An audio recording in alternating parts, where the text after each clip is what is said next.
Oh my goodness. This is the 2025 R1S, Rivian's second generation electric SUV with a 7-seat capacity and a range of 371 miles. I purchased the tri-motor with all-wheel drive, complete with midnight paint and the biggest rims I've ever owned. My previous vehicle was the Tesla Model S, which I drove for 3 years and I loved it. But since I decided to switch to the Rivian, I wanted to give an overview of this badass SUV and some of the key differences compared to the Tesla. We're gonna go over everything from the functionality, displays, handling, charging, storage, autonomous capability, and the overall feel of the vehicle. Fair warning, this is a long video, so by the time you finish watching it, Rivian might have already announced the 2026 R1S. Now, let's get into it. And I'm aware that when people are shopping for SUVs, it's oftentimes the Model X or this one. Now, I had a Model S, which is essentially the same chassis as the Model X, except the Model X is more like an egg, so a little bit more interior space than the Model S. So my comparison is coming off of driving a Model S for almost 4 years, but I do understand that if you wanted to remain in the Tesla family, the Model X is probably going to be your only viable option, unless you wanted to leave Tesla, and then that's where the Rivian would come into play. All right, so one of the first things people notice about the Rivian is the light configuration. You either love it or hate it. They've grown on me a little bit. I do like the shape here. They actually provide really great illumination when you're driving at night. And this light bar right here is just sweet. It will light up when you're charging it, so it'll switch from a white to a green, indicating it is charging. I think it's just a cool little element about the vehicle. So this is the Rivian R1S Generation 2, and there's been some subtle changes. So you'll find some features like the logos of the manufacturer Rivian are concerned. On some of the Gen 1s, this is chrome, so this is darked out or blacked out there. Same in the back here where it says Rivian, blacked out. And they've included the little bit of yellow accents. You'll see it there, as well as the calipers, and that's a good way to tell if it's a 2025 tri-motor. That's a different thing they've done as far as the coloring goes for these cars. So when the car is unlocked, this is what the handles look like. You would just pull it like that, and that's how the door opens. When you lock the vehicle, you'll see them get pushed in, as well as the mirrors fold, and then this means it's locked. Now, unlike the Tesla, where if you were close enough proximity and you press on the handle, they would pop out, these don't do that. So I literally have to go into my app and I have to press the unlock button, and then it does this, and then I can gain access that way. All right, these are Rivian roof racks. They are awesome and very easy to install. All you need to do is really pull up on the lever here, and then it would unlock it and put it in. You can see what the actual hardware looks like on the vehicle here. So these are built in. This is if you wanted to add like another rack system back here, but I've got these two for your standard roof rack. So for my surfboards, my bicycles, whatever I need to do, they'd mount right on here. And like I said, really easy to install and then also take off if I wanted to in a flash. I will say these are the biggest rims that I've ever owned on a vehicle. They're 22-inch. I blacked them out to match the aesthetics of the car. You do have some options when you build these. You have some that are all black, some that have a little bit of chrome elements to it, but I like the 22-inch all black. I think it just looked a lot better, but tires on these, a bit expensive. Be prepared to spend some cash for the rubber. You're looking at about a $700 tire per rim, so shit's gonna add up. Good storage capability up here, so not only is where you can like put like your charging cables and stuff like that. So that's what you have here. This is for your charger if you didn't have one already at home. And there's more storage under here. So this is kind of a neat space. We can actually put that there. There is a plug here too, which we'll see. So this is actually a port right here. So this is kind of like a plug. So if you wanted to use this as a cooler, but there's more in here. This is some of the cool stuff that comes with it. So I'll show you guys in the back, but there is an air compressor, built-in air compressor. So these are some of the cords for it. We also have a first aid kit. Nice branding on there. All your essentials. Nice to have a first aid kit in the car. And then the only thing you can really do in here is you can just add some windshield washer fluid over here. And then this is an actual manual or eject mode. So if someone got stuck in here, you would press this button and then it would push up the frunk. But it's nice, this is double-sided too. So you have this like rubber top if you wanted this, a little bit of a like non-slip. And then on this side too, it's fabric. But good space, definitely more space in here than in my Tesla. Okay, I got it off. That was a little scary. All right, so if towing is your thing, here's the tow hitch, here's your electronics. The 2025 R1S has a towing capability of 7,700 pounds. If you needed more towing capability, the R1T has 11,000 pounds. There's a pretty big difference there, but if you needed to add a tow hitch, here's your spot for that and everything else. And then when you need to cover it back up, here's your little plate.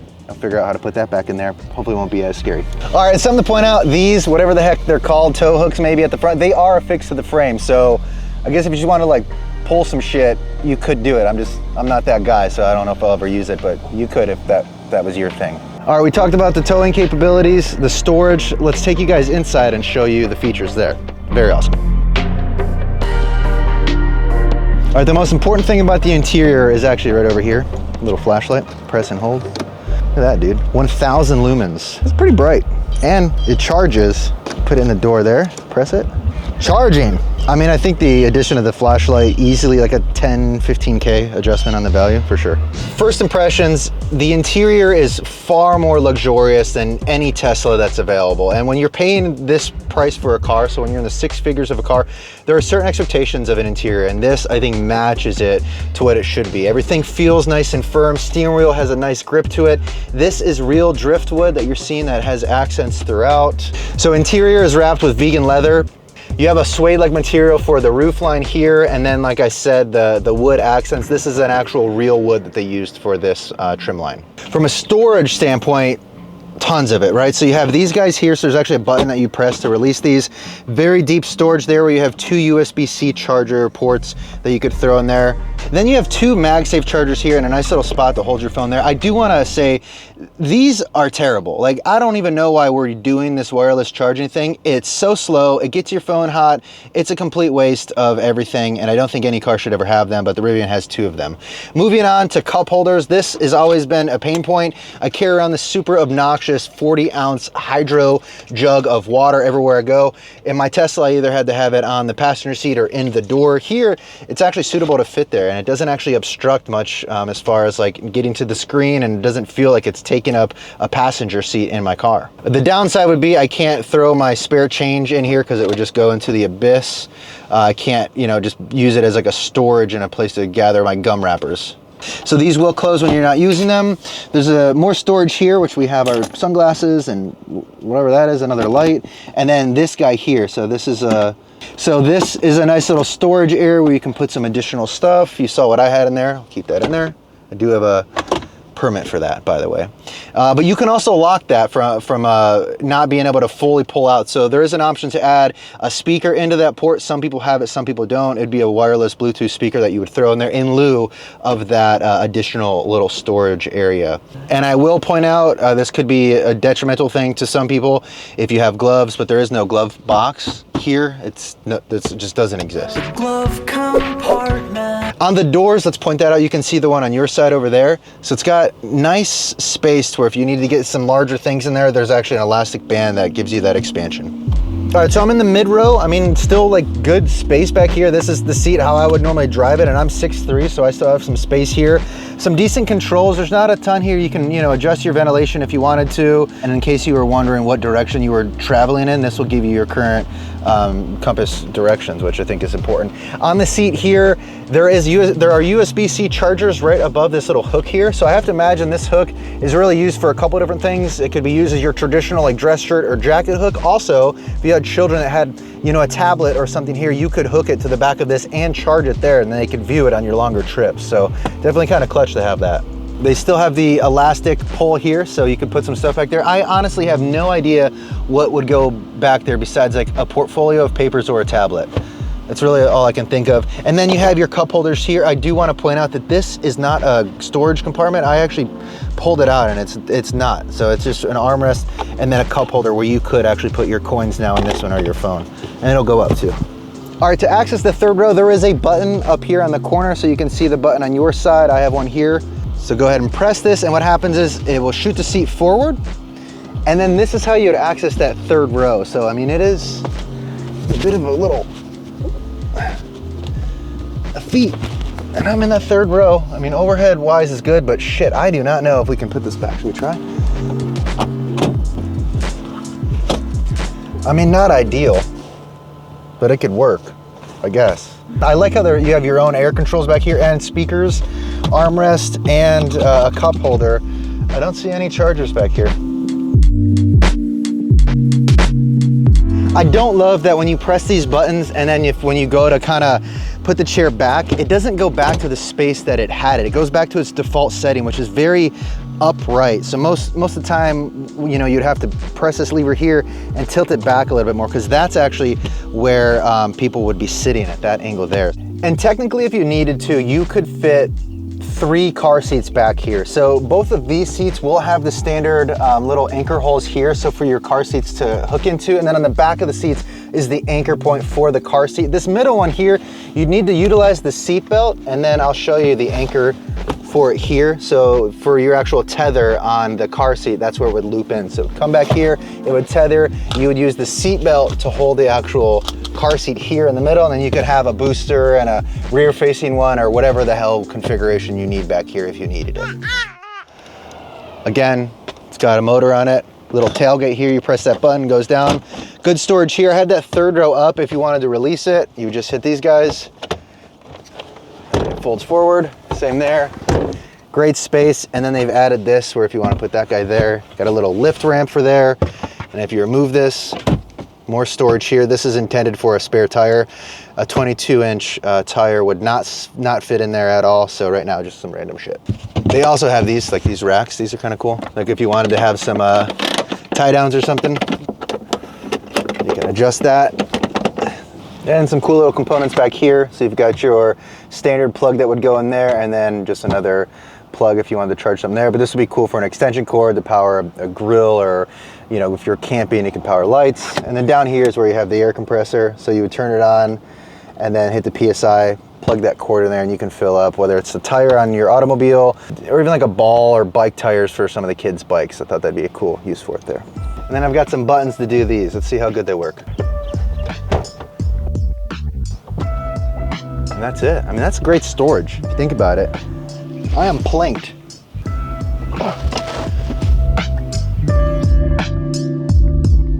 What is it, like 100? Whew. New feature in the Gen 2, they incorporated what they're calling dynamic glass. So if you see the roof line here, so on the touchscreen, once you open up the car settings here, and I'll press this button, you'll see it change. Press it, and it goes a little bit opaque. So it will block out some of the sunlight. If we had a solar eclipse, you could actually look right at it. It would be pretty sweet. And that gives you an element of privacy as well. All right, so now I'll talk about user interface and some of the components of the vehicle. So back to a steering wheel versus the yoke. Now, after driving this car for a little bit, I now understand why the yoke is there, because when the yoke is there, this part of the steering wheel is gone, which gives you better visibility of the screen behind. So I will say, by having the steering wheel a full wheel here, it is a little obstructed the view, that actual screen that you're seeing. This is from my POV right there. So it's really like here is where you're gonna start seeing some obstruction. With the yoke, that was gone. Moving forward to like the steering wheel here, you really have 4 buttons. So 1, 2, 3, and 4. These will press on each side. And then these little scroll wheels too. That's it. They're actual buttons, not a haptic button like the yoke and the Model S had. So I like these. And then I'm back to having stalks. Stalks? One on left and one on right, more like your traditional vehicle. So to engage drive mode and reverse and neutral and park, hit brake, pull down for drive, up for reverse. You would go right back into the middle for neutral, and then hit there for park.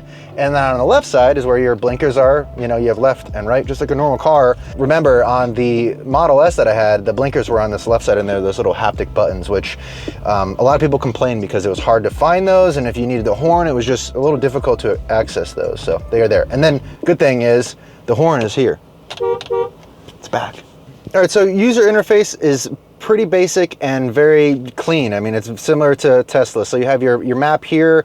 You have all your music sources here. So we are limited to Spotify. You have Apple Music if you want to hook it up. Audible, which I thought was pretty cool. And then you could Bluetooth it off of your phone as well if you wanted to stream some music there. And I actually don't know if I pointed this out earlier, but we do have hotspot capability too. So if one of your passengers wanted to jump on your Wi-Fi, they could scan that QR code. This is a premium account you need to subscribe for. I think it was $14 a month for this account.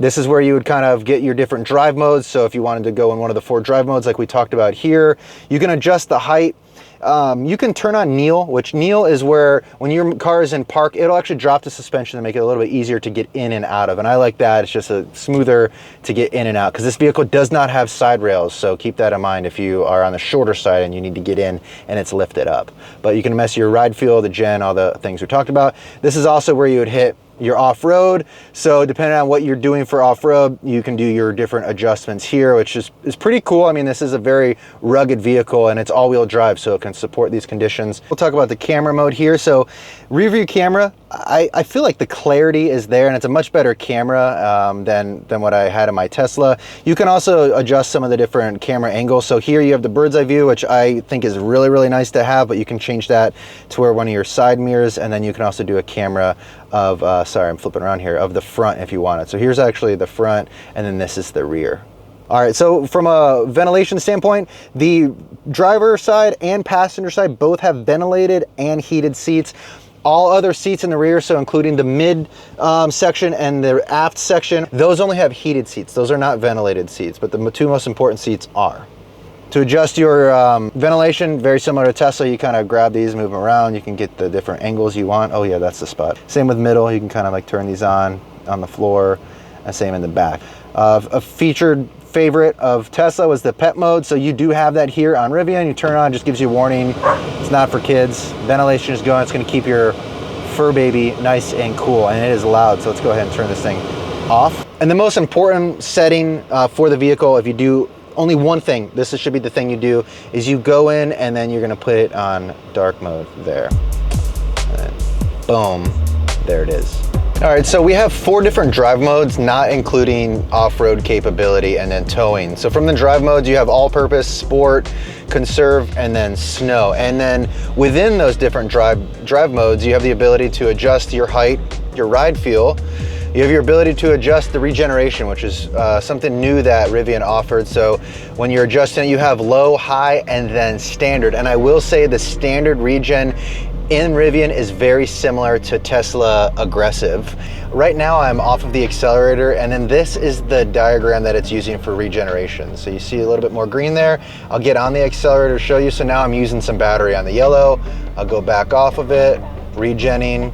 Then you have the ability to alter stability, whether it's on or reduced. Stability is what allows you to burn out your $700 Pirelli Scorpion Sport SUV tires. And then what we need to do is once we go into sport mode, the car will drop, so it'll get into its lowest suspension mode, which makes the suspension a little bit firmer, so it's not going to be as comfortable of a ride. And then that is also when we can launch the vehicle and really test out the speed, which we're about to do. So I have not done this before, so here we go. So we're in sport mode. I hit this little flag thing here at the bottom right. Prepare to launch, so then I move that thing up. I figured maybe give me more instructions, so maybe everything is good to go. So then brake is engaged. Over here it said launch mode, so press and hold accelerator. So we are going to press and hold the accelerator. It's all the way down. Both pedals are held. Are you guys ready to launch it? I'm just a little scared. Oh my goodness. Holy. So 3 seconds on the 0 to 60. Peak G-force 1.09. Dude, I felt that pull. Like that, that was insane. That was insane. It felt like the earth is coming at you. Like... It was a flash. So let's go ahead and see if we can find a charging location. So we'll go to search, charging. Let's go ahead and try this Tesla one because we want to see what it's like to use the adapter and then in a Tesla spot. Drive south. Let's go. Then turn right. This is a hidden gem in the Space Coast. Look at this. A plethora.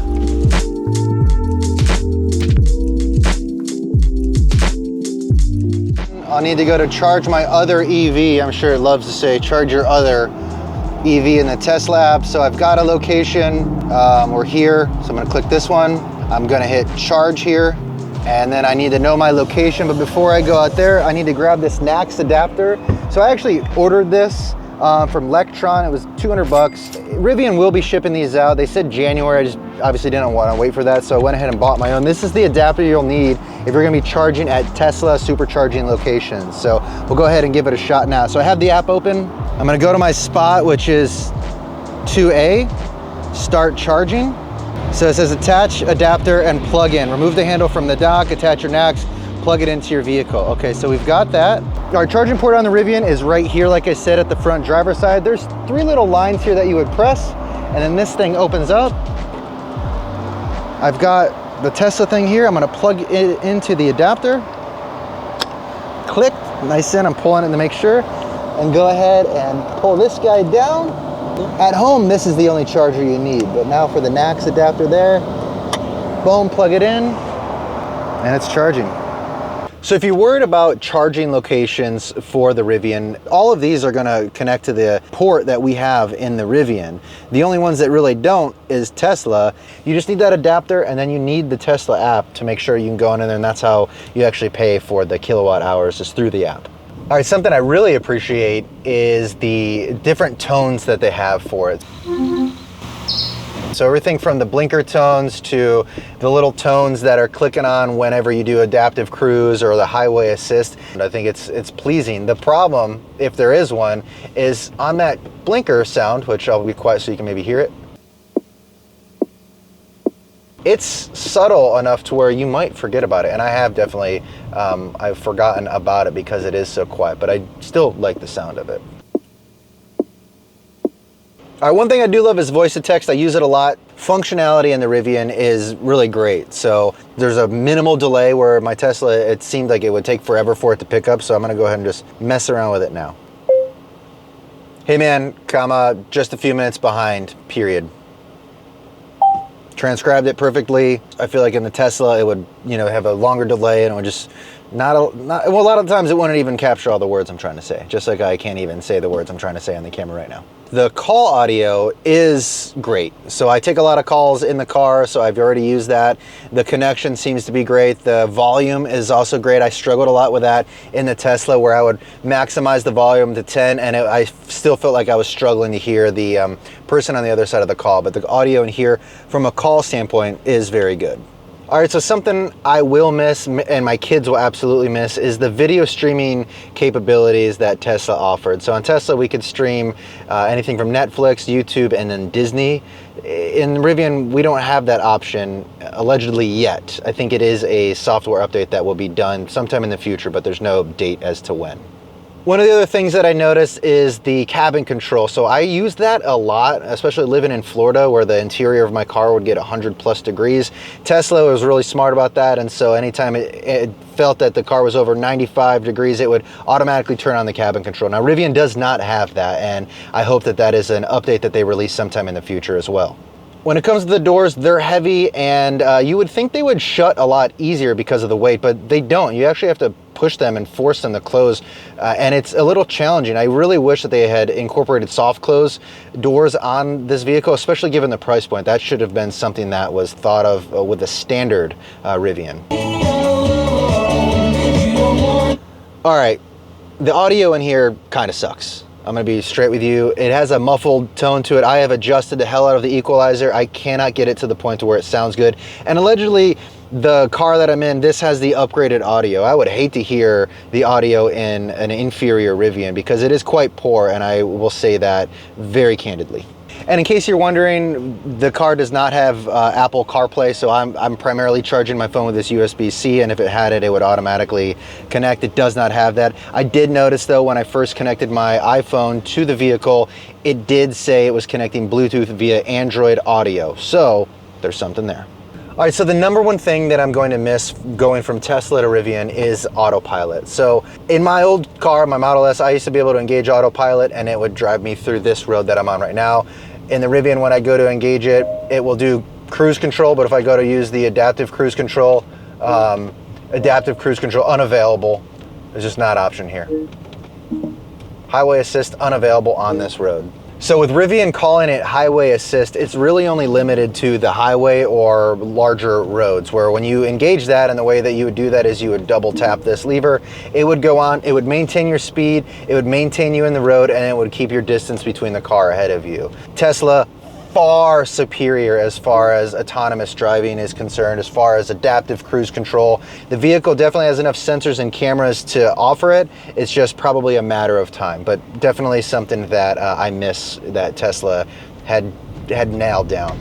And overall, the Rivian is an extremely rugged vehicle. It's something that I feel like I can get in and get a little dirty and doesn't compromise the car itself, because the Rivian feels like that's what it's meant for. It's strong, it's tough, and I love in the Rivian itself, there's a little emblem that says adventurous forever. And I feel like that is the perfect tagline for Rivian.